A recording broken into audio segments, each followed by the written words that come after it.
så skete der noget på tv i torsdags aften.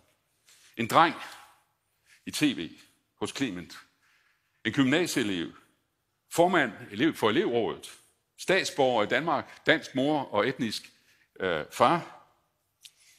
Da han stillede op der hos Clement, så fik han et svar fra en fremtrædende partipolitiker, som sagde, jeg ved ikke, om du er dansker. Og lidt senere blev det fulgt op af en anden fremtrædende politiker fra samme parti, som sagde, da han fik spørgsmålet, hvornår er man dansk? Det er ikke nok, at man er statsborger, og at man er dansk, og man er elevrådsformand, og man er ditten, dutten, dat. Man skal være dansk helt ind i hjertet. Altså forstår, helt ind i hjertet. Og jeg tænkte ved mig selv, det er sgu da ikke integration. Det er sgu da assimilation.